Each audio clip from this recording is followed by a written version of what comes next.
Hello guys, welcome to my YouTube channel arts students corner.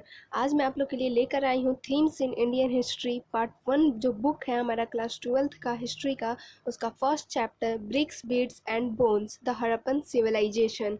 आज हम लोग Harappan civilisation के बारे में पढ़ेंगे और हिस्ट्री है, लाइन बाय लाइन एक्सप्लेनेशन होगा, तो वीडियो बहुत लंबा जाने वाला है और बहुत सारे पार्ट्स भी होंगे इस वीडियो के, तो आप लोग वो पार्ट्स मेरे चैनल पे देख सकते हैं। सो आज हम लोग ये स्टार्ट करेंगे। मैं आपको बुक दिखा देती हूँ, बुक कौन सा है। सो फ्रेंड्स, ये है book themes in Indian history part 1 और इसका फर्स्ट चैप्टर है bricks beads and bones the Harappan civilisation. यहाँ पे आप लोग को ब्रिक्स का मतलब पता होगा, ईंटें होती हैं, ईंट होता है। बीड्स का मैंने लिख रखा है, मन के और मोती भी होते हैं। एंड बोन्स, बोन्स मतलब हड्डियाँ होती हैं, अस्थियाँ भी होती हैं। द हड़प्पन सिविलाइजेशन, हड़प्पा सभ्यता, इसको हम लोग इंडस वैली सिविलाइजेशन भी कहते हैं। अब हम लोग लाइन बाय लाइन एक्सप्लेनेशन के साथ पढ़ेंगे। सो जल्दी जल्दी स्टार्ट करते हैं इस वीडियो को। अगर आपको वीडियो अच्छा लगे, समझ आए तो लाइक कर दीजिएगा, अच्छा नहीं लगे तो डिसलाइक कर दीजिएगा, दोस्तों के साथ शेयर कीजिएगा और चैनल को सब्सक्राइब करना मत भूलिएगा। चलिए जल्दी जल्दी शुरू करते हैं। सो शुरू करते हैं। First line, the Harappan seal is possibly the most distinctive artefact of the Harappan और इंडस वैली सिविलाइजेशन। बगल में एक पिक दिया हुआ है, ये आप लोग देख सकते हैं, ये हड़प्पन सील का फोटो है और इसमें देख सकते हैं आप लोग कुछ जानवर के चित्र बने हुए हैं, कुछ और यहाँ पे साइन है और यहाँ पे कुछ लिखा हुआ है जो कि अभी तक हम लोग पता नहीं कर पाए कि एक्चुअली क्या लिखा हुआ है। तो जो हड़प्पाई मुहर था वो संभवतः हड़प्पा या फिर हम लोग सिंधु घाटी सभ्यता भी कह सकते हैं, इंडस वैली सिविलाइजेशन, उसकी सबसे विशिष्ट पुरावस्तु थी। Made of a stone called steatite, steatite नाम के एक पत्थर जिसको कि हिंदी में सेल खड़ी नामक पत्थर कहते हैं।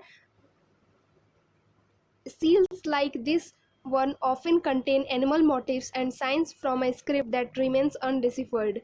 तो जो सेल खाड़ी नामक पत्थर से बनाई गई इन मुहरों पर सामान्य रूप से जानवरों के चित्र तथा एक ऐसी लिपि के चिन्ह उत्कीर्णित हैं जिन्हें अभी तक हम लोग नहीं पढ़ पाए हैं कि एक्चुअली वो है क्या।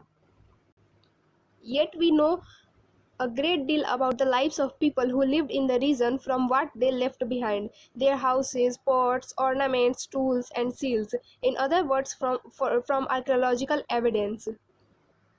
फिर भी हमें इस क्षेत्र में उस समय बसे लोगों के जीवन के विषय में उनके द्वारा पीछे छोड़ी गई कुछ पुरावस्तुओं, जैसे कि उनके आवास, घर और मटके, आभूषण, उनके औजार और मुहर, जो अभी हमने देखा हड़प्पन सील, दूसरे शब्दों में कहें तो पुरातात्विक साक्ष्यों के माध्यम से बहुत जानकारी मिली है अब तक हमें।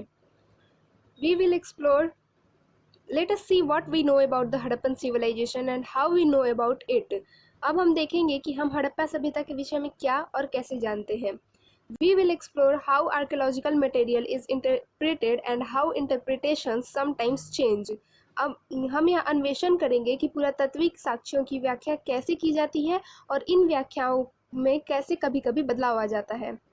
Of course, there are some aspects of the civilization that are as yet unknown and may even remain so। और निश्चित रूप से इस सभ्यता के कई पहलू आज भी हमारी जानकारी से परे हैं और हो सकता है हमेशा ही रहे। तो अभी हम लोग बहुत कुछ नहीं जान पाए हैं, बट जितना भी जाने उसके बारे में हम लोग इस चैप्टर में पढ़ेंगे। सो आगे बढ़ते हैं। नीचे एक बॉक्स दिया हुआ है, उसमें कुछ जानकारी है, वो भी आप लोग को बता देती हूँ। यहाँ पे आप लोग देख सकते हैं कुछ और फोटोज दिए गए हैं जिसमें कि ये मोतियां हैं, कुछ ये कुछ उनके वेट्स हैं जिनसे वो नापतोल किया करते थे, ये कुछ उनके ब्लेड्स हैं जिससे वो शिकार विकार करते थे, हथियार बनाते थे। तो अब हम लोग पढ़ते हैं टर्म्स, प्लेसेस, टाइम्स, परिभाषिक शब्द, स्थान तथा काल। The Indus valley civilisation is also called the Harappan culture. मैंने आपको बताया ही, सिंधु घाटी सभ्यता को हड़प्पा संस्कृति भी कहा जाता है। Archaeologist use the term culture, ये आप लोग याद कर लीजिएगा, जो मैंने अंडरलाइन कर रखा है। Archaeologists use the term culture for a group of objects distinctive in style that are usually found together within a specific geographical area and period of time। जो पुरातत्वविद, आर्कियोलॉजिस्ट मतलब पुरातत्वविद जो है, वो संस्कृति शब्द का प्रयोग पूरा वस्तुओं के एक ऐसे समूह के लिए करते हैं जो एक विशिष्ट शैली के होते हैं और सामान्यतया एक साथ एक विशेष भौगोलिक क्षेत्र तथा कालखंड से संबद्ध पाए जाते हैं। In the case of the Harappan culture, these distinctive objects include seals, beads, weights, stone blades and even baked bricks। और हड़प्पा सभ्यता के संदर्भ में इन विशिष्ट पुरावस्तुओं में मुहरें, मोती, मनके, बाट, पत्थर और पकी हुई ईंटें सम्मिलित हैं। These objects were found from areas as far as Afghanistan, Jammu, Balochistan जो कि अब पाकिस्तान में है, एंड गुजरात। ये भी आप लोग याद कर लीजिएगा, मैंने जो जो अंडरलाइन कर रखा है वो भी आप भी अंडरलाइन कर लीजिए अपने बुक में और याद कर लीजिएगा। तो ये वस्तुएं अफगानिस्तान, जम्मू, बलूचिस्तान जो कि अब पाकिस्तान में है तथा गुजरात जैसे क्षेत्रों से मिली हैं जो एक दूसरे से लंबी दूरी पर स्थित है। Named after Harappa, the first site where this unique culture was discovered, the civilization is dated between 2600 and 1900 BCE. BCE मतलब before common era. Common era कब से शुरू हुआ? जब अभी हम लोग जिसमें हैं, तो मतलब क्राइस्ट के जन्म के 2600 साल पहले है, करीब करीब है ये हड़प्पा सभ्यता। तो इस सभ्यता का नामकरण हड़प्पा नामक स्थान जहां यह संस्कृति पहली बार खोजी गई थी उसी के नाम पर किया गया और इसका काल निर्धारण लगभग 2600 से 1900 ईसा पूर्व के बीच में किया गया है। There were earlier and later cultures often called early Harappan and late Harappan in the same area। और इस क्षेत्र में इस सभ्यता से पहले और बाद में भी संस्कृतियां अस्तित्व में थी जिनको कि मतलब अर्ली हड़प्पन, आरंभिक हड़प्पा और लेट हड़प्पन यानी कि परवर्ती हड़प्पा भी कहा जाता है। The Harappan civilization is sometimes called the mature Harappan cultures to distinguish it from these cultures। इन संस्कृतियों से हड़प्पा को अलग करने के लिए कभी कभी इसे विकसित हड़प्पा संस्कृति भी कहा जाता है। चलते हैं नेक्स्ट पेज की ओर। सो फ्रेंड्स, यहाँ पे एक मैप दिया हुआ है, आप देख सकते हैं। ये कुछ क्या कहते हैं, हड़प्पा सभ्यता की कुछ इंपॉर्टेंट साइट्स के बारे में दिया गया है। सो उस समय पाकिस्तान में भी साइट्स हैं और इंडिया में भी साइट्स हैं, ये आप लोग देख लीजिएगा। सो ये हमारा अगला उसका सब टॉपिक बिगिनिंग्स, जिसका मतलब होता है आरंभ। There were several archaeological cultures in the region prior to the mature Harappan. इस क्षेत्र में विकसित हड़प्पा से पहले भी कई संस्कृतियां अस्तित्व में थीं। These cultures were associated with distinctive pottery, evidence of agriculture and pastoralism and some crafts। ये संस्कृतियां अपनी विशिष्ट मतलब मृदभांड शैली यानी मटके बनाने की से संबद्ध थी तथा इनके संदर्भ में हमें कृषि, पशुपालन तथा कुछ शिल्पकारी के साक्ष्य भी मिलते हैं। Settlements were generally small and there were virtually no large buildings। बस्तियां आमतौर पर छोटी ही होती थीं और इनमें बड़े आकार की संरचनाएं लगभग न के बराबर थीं। It appears that there was a break between the early Harappan and the Harappan civilization, evident from large-scale burning at some sites as well as abandonment of certain settlements। कुछ स्थलों पर बड़े पैमाने पर इलाकों में जलाए जाने के संकेत तथा कुछ अन्य स्थलों के त्याग दिए जाने से ऐसा प्रतीत होता है कि आरंभिक हड़प्पा तथा हड़प्पा सभ्यता के बीच क्रम भंग था। सेकेंड है हम लोग का सब्सिस्टेंट स्ट्रेटजीज। तो इसमें आप लोग एक चीज़ देखें कि सेटलमेंट्स जनरली स्मॉल थे और हमें कैसे पता चला, कुछ कुछ एविडेंस हमें मिले उससे रिलेटेड, एग्रीकल्चर से और पेस्टोरलिज्म से। आप लोग पढ़ते हैं उनके निर्वाह के तरीके क्या थे, यानी कि सब्सिस्टेंट स्ट्रेटजीज क्या थी। If you look at map 1 and 2, you will notice that the mature Harappan culture developed in some of the areas occupied by the early Harappan cultures। मैं आपको मैप दिखा देती हूँ और उससे समझाती हूँ। सो देखिए, ये है मैप 1 एंड ये है मैप 2। इन दोनों में ये जो एरिया है ना, और यहाँ जो पाकिस्तान का और कुछ गुजरात के एरियाज, दोनों में सिमिलर, आप लोग देख लीजिए, दोनों में कुछ कुछ सिमिलर साइट्स हैं। जैसे कि गुजरात और पाकिस्तान वाला एरिया, ऊपर के कुछ एरिया सिमिलर है, तो यही इसमें बताया गया है। चलिए आते हैं सब्सिस्टेंट स्ट्रेटजीज पे। तो यह कह रहा है कि आपने मानचित्र 1 में और 2 में देखा होगा कि विकसित हड़प्पा संस्कृति कुछ ऐसे स्थानों पर भी पनपी जहां पहले आरंभिक हड़प्पा संस्कृतियां अस्तित्व में थीं। These cultures also shared certain common elements including subsistent strategies। इन संस्कृतियों में कई तत्व जिनमें निर्वाह के तरीके शामिल हैं समान थे। The Harappans ate the Harappan ate a wide range of plant and animal products including fish। ये आप लोग याद कर लीजिएगा, अंडरलाइन कर लीजिए। वो क्या करते थे हड़प्पा सभ्यता के निवासी कई प्रकार के पेड़ पौधे से प्राप्त उत्पाद और जानवरों जिनमें मछली भी शामिल है से प्राप्त भोजन करते थे। Archaeologists have been able to reconstruct dietary practices from finds of charred grains and seeds। जो पुरातत्वविद हैं वो जले अनाज के दानों तथा बीजों की खोज से आहार संबंधी आदतों के विषय में जानकारी प्राप्त करने में सफल हो पाए हैं। These are studied by archaeobotanists who are specialists in ancient plant remains। इनका अध्ययन पूरा वनस्पतिज्ञ करते हैं जो प्राचीन वनस्पति के अध्ययन के विशेषज्ञ होते हैं। अगला पढ़ते हैं हम लोग। Grains found at Harappan sites include wheat, barley, lentil, chickpea, and sesame. Millets are found from sites in Gujarat. Finds of rice are relatively rare. जो मैंने लिखा है, अंडरलाइन किया है, उसको आप लोग जरूर पढ़ लीजिएगा और याद भी कर लीजिएगा। आप लोग भी अपने साथ बुक खोल के बैठिएगा और साथ साथ मेरे पढ़ते रहिएगा। हड़प्पा स्थलों से मिले अनाज के दानों में गेहूं, जौ, दाल, सफ़ेद चना और तिल शामिल हैं। बाजरे के दाने गुजरात के स्थलों से प्राप्त हुए थे और चावल के दाने अपेक्षाकृत कम पाए गए हैं। तो 1 मार्क्स क्वेश्चन आ सकता है कि मिलेट्स कहाँ से पाए गए, तो गुजरात से। Animal bones found at Harappan sites include those of cattle, सीप, गोट, बफेलो एंड पिग। हड़प्पा स्थलों से मिली जानवरों की हड्डियों में मवेशियों, भेड़, बकरी, भैंस तथा सुअर की हड्डियां शामिल हैं। Studies done by archaeologists or zoo archaeologists indicate that these animals were domesticated. पूरा प्राणी विज्ञानियों अथवा जीव पुरातत्वविदों द्वारा किए गए अध्ययन से संकेत मिलता है कि ये सभी जानवर पालतू थे। Bones of wild species such as boar, deer and घड़ियाल are also found. जंगली प्रजातियों जैसे वराह, सुअर यानी कि जंगली सुअर, हिरन तथा घड़ियाल की हड्डियां भी मिली हैं। We do not know whether the Harappans hunted these animals themselves or obtained meat from other hunting communities.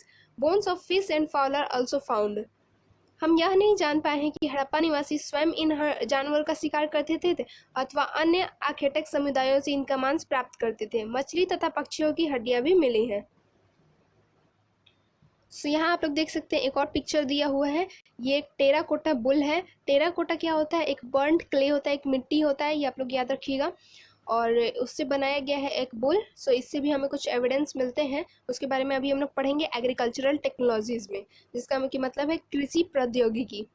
While the prevalence of agriculture is indicated by finds of grain, it is more difficult to reconstruct actual agricultural practices.